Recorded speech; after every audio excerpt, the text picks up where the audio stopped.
Sejam muito bem-vindos ao IHUcast, podcast do Instituto Humanitas Unicinos, que nesta versão traz no formato de áudio os destaques da semana.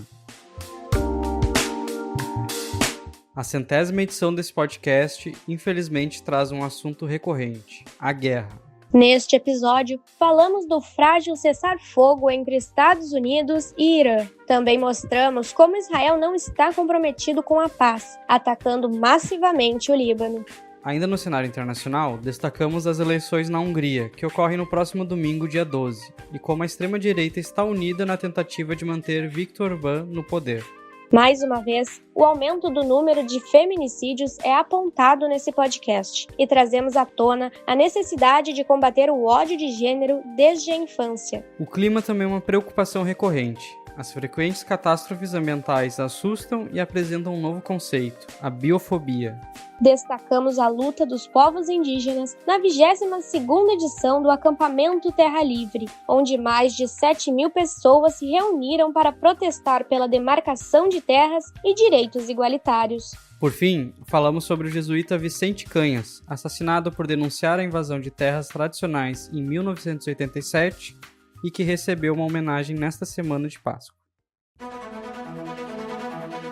A guerra no Irã vem se arrastando ao longo de mais de 40 dias, e nesta semana, Donald Trump fez uma ameaça que parecia inimaginável, até mesmo para os parâmetros do presidente estadunidense. Uma civilização inteira morrerá nesta noite para nunca mais voltar. A partir disso, rumores e temores de um bombardeio atômico começaram a circular rapidamente em sites e redes sociais. A preocupação foi tão grande que diversas vozes no mundo todo vieram se manifestar. Inclusive, ex-apoiadores de Trump apontaram que ele estava incitando um ataque nuclear. A Casa Branca teve que intervir e afirmou que usar uma bomba atômica não estava nos planos. Mas como confiar em Trump?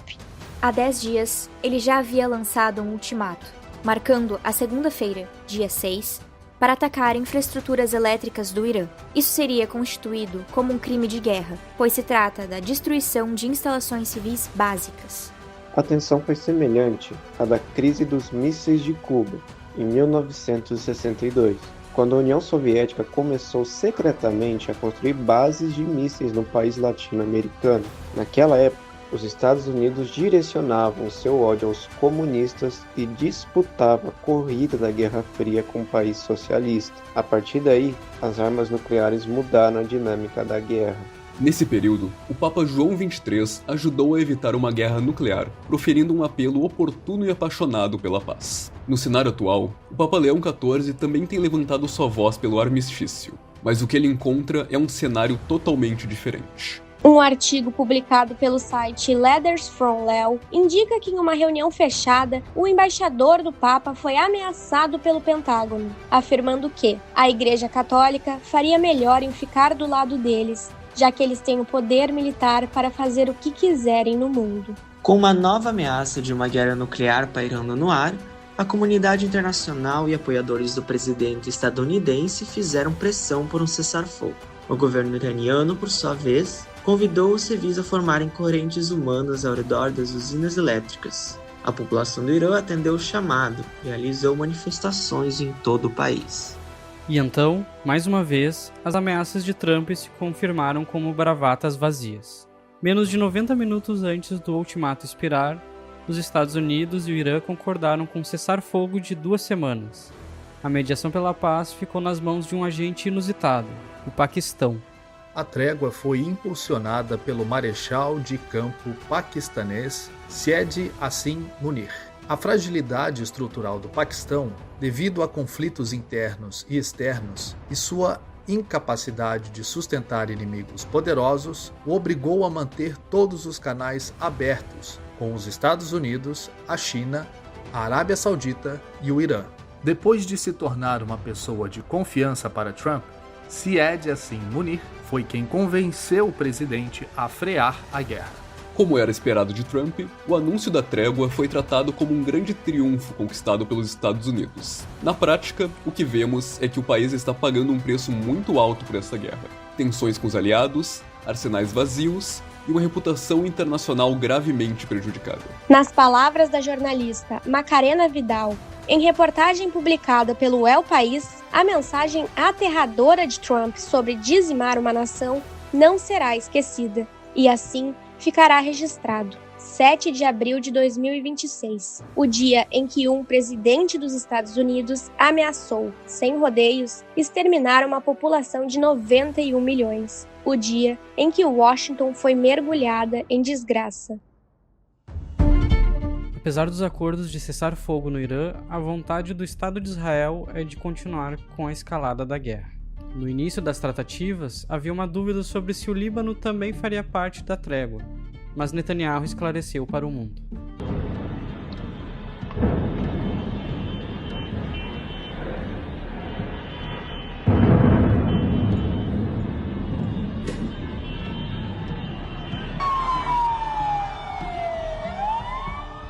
No início da tarde de quarta-feira, menos de 24 horas do comunicado de paz temporária, o exército israelense afirmou ter lançado o maior ataque coordenado em todo o Líbano, desde o início da guerra atual. De acordo com a nota publicada, foi um ataque simultâneo de 10 minutos contra várias partes do país e mais de 100 centros de comando e bases militares do Hezbollah. As explosões e gritos que ouvimos antes foram em Beirute, capital do Líbano. Bombas que foram jogadas em área civil por toda a capital. Alguns edifícios sofreram ataques precisos, com um míssil destruindo um único apartamento através da janela, enquanto outros foram completamente derrubados. O número de mortos continuou a subir ao longo da noite de quarta-feira, ultrapassando 250 mortos e 1.160 feridos. Todos aqui conhecem alguém que está passando por momentos difíceis, sejam membros da nossa equipe, familiares ou amigos dos nossos colegas. Em qualquer caso, são pessoas cujas vidas foram afetadas de forma direta e brutal, afirmou Christian Traconis, gerente de logística do Médicos Sem Fronteiras, em Nabatea, no Líbano. O temor é de que o cessar-fogo entre o Irã e os Estados Unidos, assinado pouco antes, esteja na mira. O ministro das Relações Exteriores do Irã, Abbas Araghchi, insistiu para Washington escolher entre a escalada do conflito e o cumprimento de todos os termos do acordo. Os Estados Unidos precisam escolher um cessar-fogo ou uma guerra contínua por meio de Israel. Não podem ter ambos, afirmou. A decisão agora está nas mãos dos Estados Unidos. E o mundo observa para ver se eles honrarão seus compromissos. Não é segredo que as guerras no Golfo têm motivações políticas, visando as eleições dos Estados Unidos e Israel. O presidente israelense convenceu Trump de que a guerra no Irã seria prolífica e rápida, angariando capital político e financeiro para os países. Na prática, os líderes de extrema-direita estão vendo sua popularidade despencar até mesmo entre apoiadores, como o movimento MAGA, que está largando a mão de Trump. No continente europeu, a mobilização contra o genocídio provocado por Israel ganha força, e Netanyahu começa a se ver isolado e com uma perspectiva ruim de reeleição. O mestre em geografia e colega do IHU, Guilherme Tenyer, faz uma análise sobre a situação das guerras. Nós nos convertemos numa civilização que joga com o próprio extermínio. A possibilidade de uma chuva de artefatos mais destrutivos do que aqueles que a Casa Branca despejou em Hiroshima e Nagasaki pode não ser grande, mas é real. Esse é o alerta feito por Eugênio Butti no início desse mês. Dias depois, Trump ameaça o Irã e declara que uma civilização inteira morrerá. A impunidade em relação aos crimes de guerra cometidos nos últimos anos permitiu que um novo estágio de perversidade se abrisse diante de nós. Hoje, convivemos com declarações abertas de genocídio e de inúmeros outros crimes contra a humanidade, sem quaisquer consequências para os assassinos que os proclamam e os executam. A bússola moral espirala em colapso, e a força necessária para que saiamos desse ciclo mortal vem da potência dos povos que sofrem. Povos que, por não se enquadrarem no mundo frio dos proto-imperadores cristofascistas, carregam em si a germinação de algo novo, definitivamente mais humano do que nossa realidade atual. Mesmo com dois dos principais líderes da extrema-direita expostos e inseguros da sua continuidade no poder, o mundo ultraconservador luta para se manter dominante. Na Hungria, a disputa é por mais um mandato de Viktor Orbán, figura modelo para toda a direita conservadora mundial. Ele passou 16 anos construindo o modelo iliberal, que todos eles adotaram como exemplo. Por isso, os seus aliados vieram em socorro do presidente, de Trump a Putin e incluindo toda a extrema-direita europeia, Benjamin Netanyahu e Javier Milei. De acordo com as pesquisas, Orbán se tornou um azarão nas eleições que ocorrem neste domingo, dia 12 de abril. Conforme o pesquisador e jornalista Franco Deledone, o presidente da Hungria é o representante daquilo que ele próprio denominou iliberalismo. Ou seja, gostamos de muitas coisas na democracia liberal, aquela que nos libertou do regime comunista, mas não gostamos de tudo que nos impede de construir uma hegemonia política e de suas tendências autoritárias. Esse autoritarismo levanta outro ponto, como destaca o professor de história Steven Forte. Temos certeza de que, em caso de derrota, Orbán aceitaria e reconheceria o resultado? Temos os exemplos de Trump e Bolsonaro, mas também de Maduro e Lukashenko, afirmou. Ainda conforme historiador, é preciso ter esperança e fortalecer a mobilização social para retirar a extrema-direita do poder. Desmantelar uma autocracia é uma tarefa hercúlea, a menos que haja uma revolução popular ou forte pressão externa. Só se pode confiar no povo húngaro.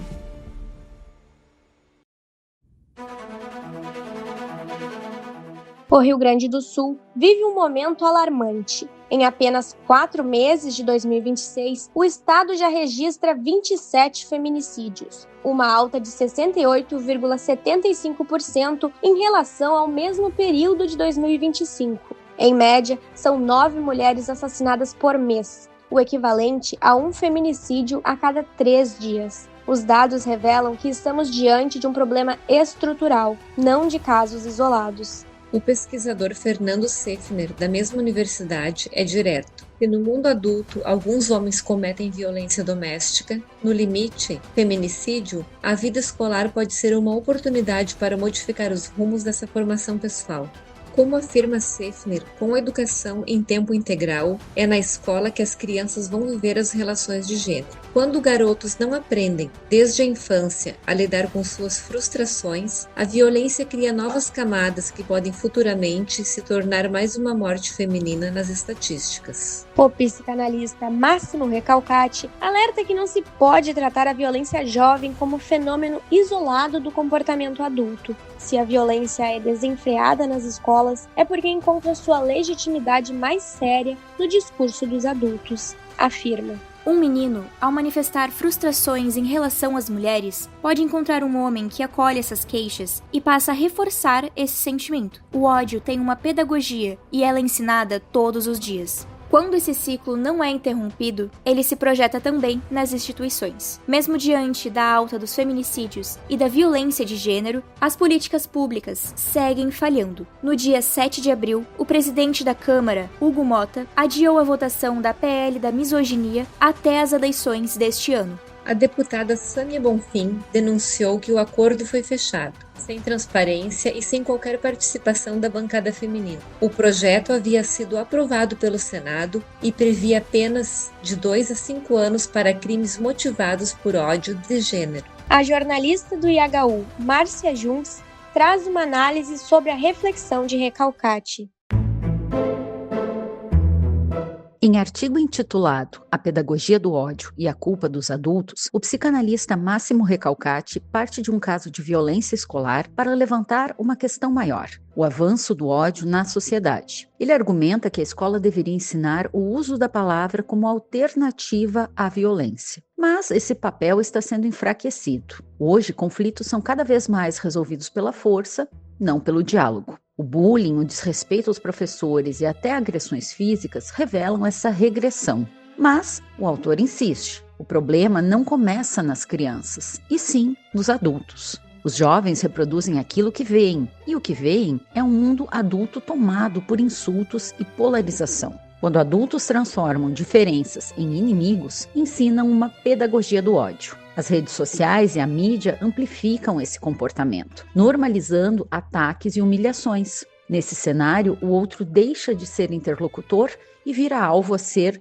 destruído. Isso compromete a própria ideia de democracia, que depende do reconhecimento da diferença. Recalcati destaca que para educar é preciso não apenas transmitir conteúdo, mas formar sujeitos capazes de dialogar. Sem a lei da palavra, não há convivência civilizada possível. A violência juvenil, então, não é um fenômeno isolado, mas reflexo direto do ambiente social. Por isso, condenar atos violentos não basta, é preciso assumir a responsabilidade coletiva. Recalcati conclui que só uma cultura democrática vivida no cotidiano pode romper esse ciclo. Há um fenômeno silencioso se espalhando nas grandes cidades, a biofobia, o medo da natureza. Segundo o estudo da Universidade de Lund, a relação entre humanos e natureza parece estar se deteriorando de forma acentuada. Mas quando ela nos causa medo, esse temor pode se transformar em hostilidade. Enquanto nos afastamos da natureza, ela se aproxima de nós, com mais força e mais fúria. Quando a sociedade se desconecta da natureza, instala-se o temor. Em maio de 2026, se completam 2 anos das enchentes que devastaram o Rio Grande do Sul. E, novamente, a ciência alerta sobre possíveis desastres climáticos. Entre junho e agosto de 2026, a probabilidade de formação de El Niño sobe para 62%, indicando aumento de chuvas e precipitações na região sul. A memória não é apenas lembrança, mas um trauma coletivo que reorganiza a forma de ver a natureza. Esse medo não é abstrato, ele tem um nome: ecoansiedade. Pesquisadores chamam de ansiedade climática o estado de angústia crescente diante de um futuro do clima que parece cada vez mais instável e incontrolável. O que antes era fenômeno climático passa a ser vivido como ameaça, alimentando um estado de vigilância a qualquer mudança do clima. Mas enquanto tememos a natureza, seguimos aprofundando sua exploração, inclusive por meio de tecnologias como a inteligência artificial, sustentadas por grandes data centers e alto consumo de recursos naturais. A disposição para proteger o meio ambiente é diretamente proporcional à nossa sensação de sermos parte da natureza. Sem esse pertencimento, o medo climático não vira ação, vira paralisia, destaca a psicóloga Lia Dom. Antecipando a semana do Dia dos Povos Indígenas, cerca de 7 mil indígenas de mais de 200 povos reuniram-se em Brasília para a 22ª edição do Acampamento Terra Livre. O acampamento incluiu marchas ao Congresso e a Praça dos Três Poderes, reafirmando seu papel como a maior mobilização indígena do país. Com o lema "Nosso futuro não está à venda, a resposta somos nós", os indígenas pressionaram o governo federal em defesa dos territórios e da democracia. Apesar da luta, em 8 de abril o STF retomou o julgamento que pode resultar na redução do Parque Nacional de Jamanchim, no sudoeste do Pará, local necessário para a construção da Ferrogrão, uma ferrovia de 933 quilômetros que conecta o Mato Grosso ao Pará.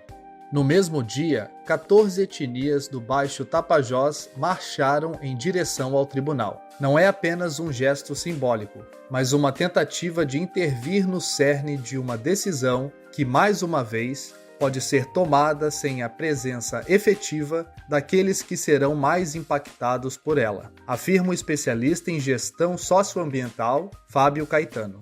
Em março de 2026, o Tribunal de Contas da União suspendeu a análise da concessão do projeto ao identificar graves irregularidades financeiras e socioambientais, com destaque para a ausência de consulta prévia, livre e informada aos povos indígenas afetados. A pressão também se fez no Congresso, onde mobilizações indígenas levaram ao cancelamento de uma audiência na Câmara dos Deputados sobre hidrovias estratégicas para o escoamento de commodities. O ATL também evidencia o protagonismo crescente das mulheres indígenas, que vêm ocupando espaços centrais de articulação política e produção de conhecimento.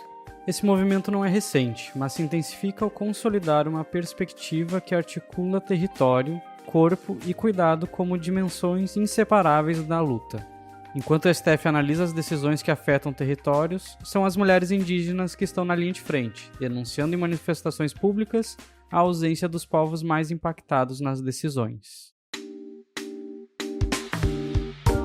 Uma referência de apoio à luta dos povos indígenas recebeu uma homenagem nesta Páscoa. Vicente Canhas, missionário jesuíta espanhol, foi assassinado em abril de 1987, quando denunciava frequentemente a invasão de terras tradicionais e os conflitos entre trabalhadores rurais, fazendeiros e indígenas. A celebração ocorreu nesta segunda-feira, dia 6, na aldeia indígena Enauenê-Nauê, no noroeste do Mato Grosso, onde seus restos mortais estão enterrados. Prestigiaram o jesuíta.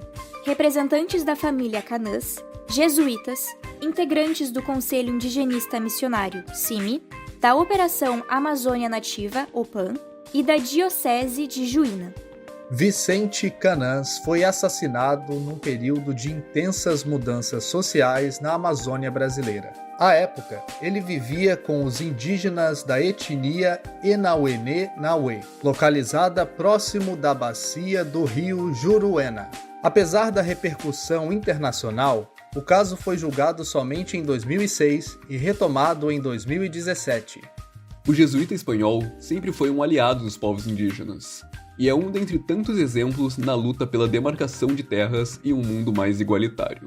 Ele buscou se inspirar no conhecimento ancestral dos povos, de respeito ao próximo e à natureza. Esse movimento é apontado por Auzi Beck, jornalista e analista político uruguaio, em um artigo publicado por La Jornada, onde traz o conceito de rebelde social. Para ele, a lógica da rebeldia social que vem sendo praticada pelos povos indígenas, negros e camponeses nesse continente se organiza de baixo, transformando seu mundo sem pensar na tomada do Estado. Zibek ainda nos convida a olhar para os povos indígenas e inspirar esperança em um mundo tão caótico. Não há nada como aprender com os povos, seguindo seus passos e deixando que a vida coletiva faça seu trabalho ao transmutar a dor em esperança. Essa foi mais uma edição dos destaques da semana no IHUcast. A direção, roteiro e edição foram comigo, Lucas Chardon. Apresentação e roteiro de Mônica Lima. Ainda contamos com a colaboração das colegas Lauren Palma, Márcia Jungs e Regiane Bastos, e dos colegas Alexandre Francisco, Christian Padilha, Guilherme Tenyer, Matheus Dias e Matias Lengert. Até a próxima!